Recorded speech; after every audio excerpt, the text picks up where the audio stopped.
బంగాళదుంప ఇలా తురుపుని పెట్టుకోవాలండి. ఇదిగా కడిగేసుకోవాలండి. అలాగే ఒక పెద్ద ఉల్లిపాయ ఇలాగా చిన్న ముక్కల కింద కట్ చేసుకోవాలి. కొంచెం కొత్తిమీర, ఒక 4 పచ్చిమిర్చి అండి ఇలాగ బాగా సన్నగా తరుక్కుని అట్టే పెట్టుకోవాలి. ఈ మిక్సీ జార్లో ఒక వెల్లుల్లిపాయ అండి, ఒక 10 ఎండుమిర్చి, కారం గురించి అని చెప్పేసి కొంచెం వాము, కొంచెం జీలకర్ర, సాల్ట్ అండి. ఇది కొంచెం ఆడిపెట్టుకోవాలండి. దీన్ని ఇలాగా పలుసు లేకపోతే మీకు అలా పలుసు అలాగా పౌడర్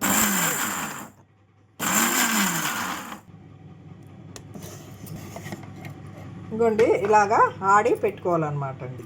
ఇప్పుడు ఆలు తురుము వేసుకున్నామండి. అలాగే మనం కట్ చేసుకున్నటువంటి ఉల్లిపాయలండి,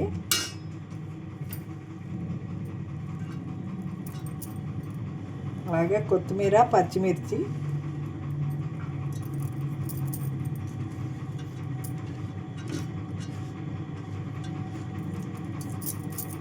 ఇందులో కొద్దిగా ఇది వెల్లుల్లి చేసుకున్నాం కదండి, ఈ ముద్ద కూడా ఇందులో వేసుకుని కలిపేసుకోవాలండి. మొత్తం అంతా కలిపేసుకోవాలి. చూసుకుని వేసుకోండి, కారం ఎంత కావస్తే అంత వేసుకోవచ్చు.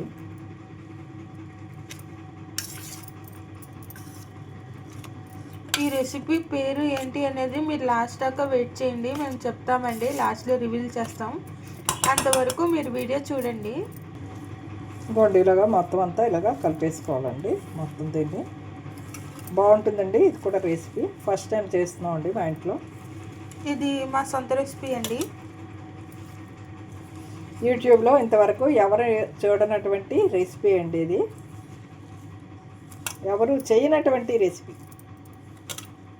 మీరు ఇంట్లో ఇది ఎలా ఉంది ఏంటి అనేది ట్రై చేసి మాకు కామెంట్ సెక్షన్లో పెట్టండి. ఇలాంటి కొత్త కొత్త రెసిపీలు మీ ముందుకు తీసుకొస్తామండి. ఇందులో సరిపడ్డ సాల్ట్ వేసుకోవాలండి. ఇది ఇడ్లీ పిండి అండి, మనది ఇడ్లీ పిండి ఉంటుంది కదా, ఆ పిండిలో అలాగా సాల్ట్ వేసి పెట్టుకోవాలండి.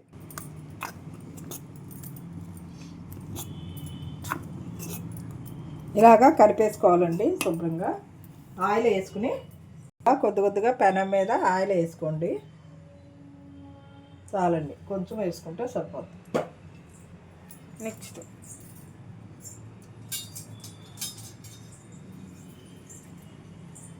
ఇప్పుడు ఈ ఆయిల్ని మనం ఇలాగా ఆయిల్ని స్ప్రెడ్ చేసుకోవాలండి. ఏదైతే ఈ పిండిని కలుపుకున్నామో ఈ పిండి దీని మీద ఇలా వేసుకోవాలండి. ఒక దోశలాగా వేసుకోవాలి. ఇది మీరు స్టవ్ సిమ్లోనే పెట్టుకోండి, హైలో పెట్టకండి. ఇది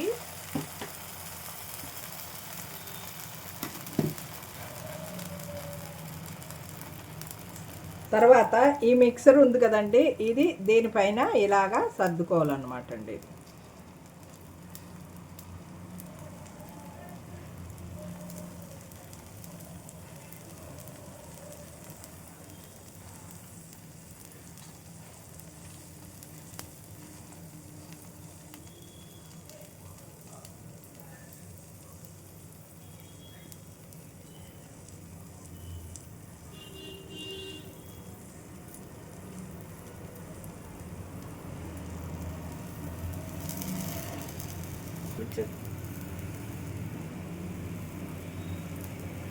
ఇలాగా సర్దుకుని వేసేసుకోవాలన్నమాట అండి. అది దీన్ని లోపలికి ఇలాగ తోసేసుకోండి, ఎందుకంటే పైన ఉంటే మళ్ళీ ఇది అవుతుంది మీకు.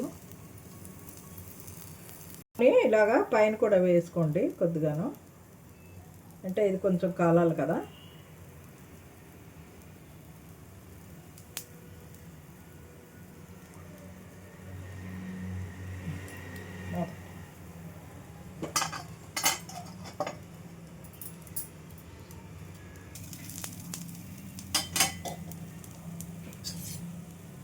ఇప్పుడు దీన్ని ఇలాగ మనం తీసుకుని రెండో వైపు కూడా ఇలాగా కాల్చుకోవాలి.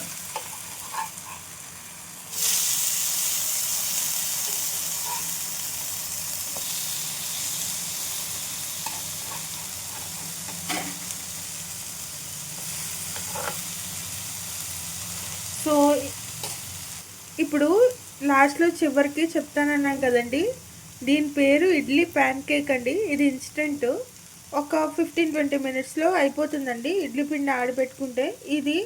ఈ రెసిపీ మీరు ఇంట్లో ట్రై చేసి ఎలా ఉంది ఏంటి అనేది మాకు కామెంట్ సెక్షన్లో పెట్టండి. ఇగోండి ఇలాగ వేగిపోయండి, ఎర్రగా వేయించుకోవాలి. ఇలాగా బాగున్నాయి చూడండి. ఇదండి వెజిటేబుల్ ఇడ్లీ ప్యాన్ కేక్. ఇది మీరు ఇంట్లో ట్రై చేసి ఎలా ఉంది ఏంటి అనేది మాకు కామెంట్ సెక్షన్లో పెట్టండి. ఇలాంటి హెల్దీ రెసిపీస్ మీ ముందు పెడుతూ ఉంటామండి. ఇదండి ఈనాటి వీడియో. ఈ వీడియో కనుక మీకు నచ్చినట్లయితే లైక్ చేయండి, షేర్ చేయండి, కామెంట్ చేయండి, అలాగే సబ్స్క్రైబ్ కూడా చేయండి.